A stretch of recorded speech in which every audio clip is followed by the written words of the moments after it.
you are warned. The next chapter is none other than the Steward and the King. What? This is where Faramir proves his quality. Well, and also when Eowyn finally comes to terms with the fact that she's not really in love with Aragorn, she's just in love with the idea of him, realizes that Faramir is the perfect man for her. Mm-hmm. And for every woman on planet Earth, just saying. Yeah. But this is so well written, and we don't really see the romantic side of Faramir until this chapter. He helps Eowyn understand herself. It's a good turning point for her, whereas like she was just obsessed with, I wanna be able to do what the guys do, and I wanna be with Aragorn, and instead of just being hyper focused on that, she realizes what she actually wants and needs out of life, and realizes it's right there. Mm-hmm. Yeah. Don't let it go. Well, and she is the perfect example of the grass is always greener. Yeah. Well, in her case, she was probably kind of right, but she was fixated that this particular solution is what it would have been. In any case, she's like, I want to be let go. I want to do this. Who commands this? And they're like, well, there's Lord Faramir, who by right is the steward of the city. And then she goes, will you not bring me to him? And I'm like, oh, you can bring me to him. And so Faramir is out walking alone in the garden, being perfect in the sunlight. And he goes to her. And yeah, she basically tells him, I don't wish healing. I want to ride to war like my brother Éomer, like better, like Theoden the king, for he died. And he's like, dude. And then he goes, it's too late, lady, says Faramir the perfect, to follow the captains, even if you had the strength. But death in battle may come to all of us yet, willing or unwilling.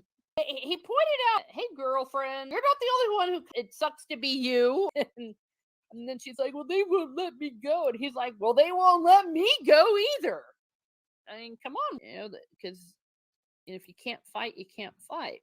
And anybody, whether they're male or female, if they're not up to fighting, they can actually get somebody else killed. That's the other thing. It says you and I must endure with patience the hour of waiting. And then she starts to cry.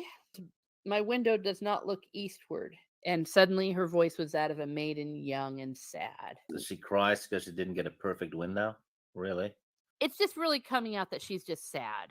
She's really, really sad. She's been through a lot. I can understand. Yeah. And then Faramir, because he's perfect, Faramir smiled, though his heart was filled with pity. Your window does not look eastward, he said. That can be amended. If you will stay in the house in our care, lady, and take your rest, then you shall walk in this garden in the sun, and you shall look east. And you will find me walking and waiting, and also looking east. It would ease my care if you would speak to me, or walk a whiles with me. And then she goes, how should I ease your care, my lord? And I do not desire the speech of living men. Would you have my plain answer? She said, I would. You see, that's the other thing. Boy doesn't beat around the bush. He's direct. Then, Eowyn of Rohan, I say to you that you are beautiful. In the valleys of our hills there are flowers fair and bright, and maidens fairer still. But neither flower nor lady here have I seen now in Gondor so lovely and so sorrowful. It may be that only a few days are left ere darkness falls upon our world. And when it comes, I hope to face it steadily, but it would ease my heart if while the sun yet shines, I could see you still. For you and I have both passed under the wings of the shadow, and the same hand drew me back. That's probably one of the best pickup lines I think I've ever seen. It's pretty freaking out there and just like lays it all on the line. You've got to respect that.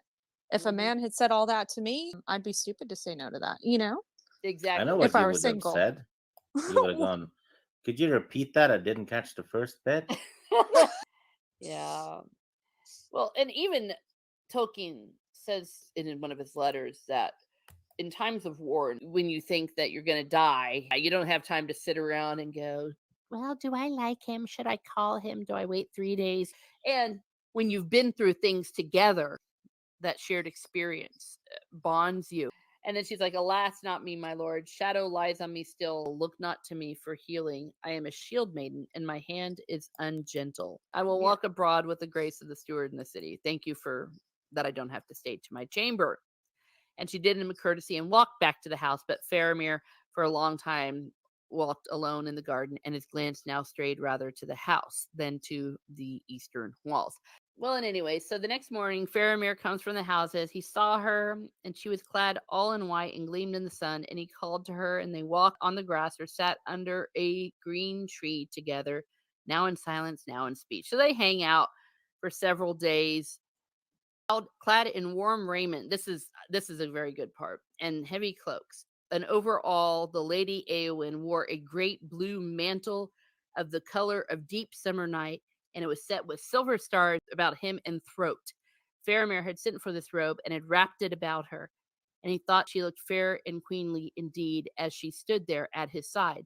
The mantle was wrought for his mother, Findulis of Amroth, who died untimely, and was to him but a memory of loveliness in far days and of his first grief. And her robe seemed to him raiment fitting for the beauty and sadness of Eowyn. See, one paragraph says so much. Talks about his mother and her sadness. Has this starry blue mantle. It's got the symbols of Gondor on it, and he wraps Eowyn about in it. So symbolism. And then she just keeps looking east. It's like, what do you look for? And she says, it's been 7 days, but think not ill of me if I say to you, they have brought me both a joy and a pain that I never thought to know. Joy to see you, but pain, because now the fear and doubt of this evil time are grown dark indeed. Eowyn, I would not have this world end now, or lose so soon what I have found. She's still not warming up, and she's like, let us not speak of it. I cannot turn yet. I wait for the strike of doom. This is the moment when Frodo and all them are about ready to throw the ring in, and it says time halted. So they could feel it even as far as Gondor, what was going on. And as they stood so, the hands met and clasped, so they did not know it. And they waited. And then Faramir goes, it reminds me of Numenor. Again, we're talking some serious lore that they're dropping here about, we know all about Numenor and all of that and the fall and how apocalyptic that was. And he goes, I often dream of it. That's also reminding us that Faramir seems to have like some sort of connection, like some spirit connection to things. Yeah, he has like psychic dreams. It seems Yeah. And I think some people have speculated that he was actually sent those dreams, perhaps from the Valar. Oh, that's a good one.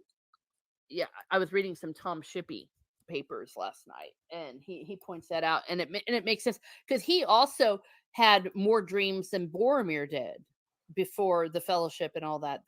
The some of those premonitions. Yeah. So then she kind of freaks out. Then you think the darkness is coming, darkness inescapable, because basically it's like saying, yeah, we're gonna be thrown into the sea and all this stuff. And he goes, no, it was but a picture in my mind. I do not know what is happening. He actually goes on for quite a while. He's a talker. And then finally he goes, the hope and joy are come to me that no reason can deny. Eowyn, White Lady of Rohan, in this hour, I do not believe that any darkness will endure. And he stooped and kissed her brow. Then all of a sudden, the sun was unveiled. Light leaped forth. The place shone like silver. And in all the houses of men, this is Stig's favorite part, men sang for joy that welled up in their hearts.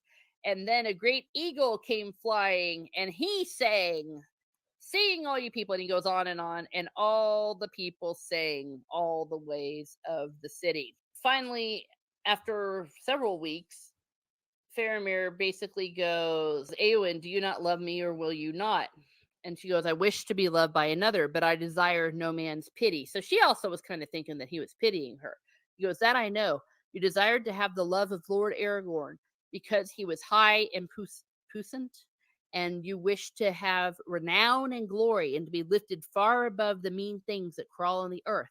And as a great captain made to a young soldier, he seemed to you admirable. For so he is, a lord among men, the greatest that now is. But when he gave you only understanding and pity, then you desired to have nothing unless a brave death in battle. Look at me, Eowyn. So he just basically says it right there. It's like, yeah, you You loved the idea of Aragorn and all of that, and you looked at him the way maybe a soldier will look upon someone that he loves. And he says, do not scorn pity. He's saying, I do not pity you. I do not offer you my pity, for you are a lady high and valiant. I deem beyond even the words of the elven tongue to tell, and I love you. I once pitied your sorrow, but now were you sorrowless without fear or any lack. Were you the blissful queen of Gondor, still would I love you. Do you not love me? And then the heart of Eowyn changed, or else at last she understood it. And suddenly her winter passed, and the sun shone on her. She goes, I stand here, and behold, the shadow has departed. I will be a shield maiden no longer, nor take joy only in songs of slaying. I will be a healer, and love all things that grow and are not barren. No longer do I desire to be a queen. Then Faramir laughs. That is well, for I am not a king. Yet I will wed the White Lady of Rohan, if it be her will. And let us cross the river, and in happier days let us dwell in fair Ithilien, and there make a garden. All things will grow with joy there if the White Lady comes. She teases him and says, well, wouldn't you rather have some chick from Gondor, or you want this wild shield maiden? Is that what you want people to say? And he goes, I would. And he takes her in his arm and kisses her under the sunlit sky, and he cared not that they stood high upon the walls and in the sight of many. And the warden says, okay, you can leave now. You're all healed. And she goes, no, I want to stay here, for this is now the most blessed place of all to me.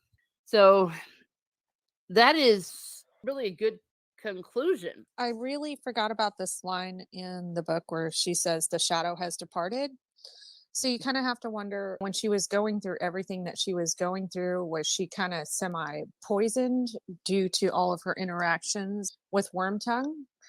I mean, I just don't know. And maybe like whenever she's talking to Faramir and she feels healed, maybe all of that stuff just kind of washes away and she's able to see clearly.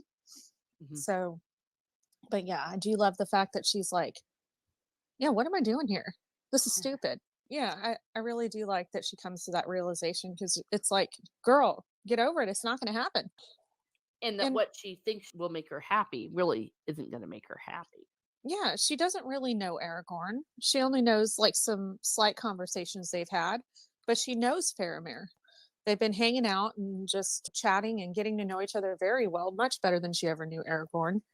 And it's like, can you really love someone you don't know very well? I mean, maybe platonically, but can you really be in love? I don't think so. No, you are correct. And I think it was well crafted by Tolkien that he has that paragraph where he talks about they just sat and they walked and they talked, they got to know each other. It was just the two of them. So, as you said, something that she never had with Aragorn. This is kind of the end of Eowyn's story. We see her like in a few more scenes where she's almost in the background, but this is bringing it all full circle.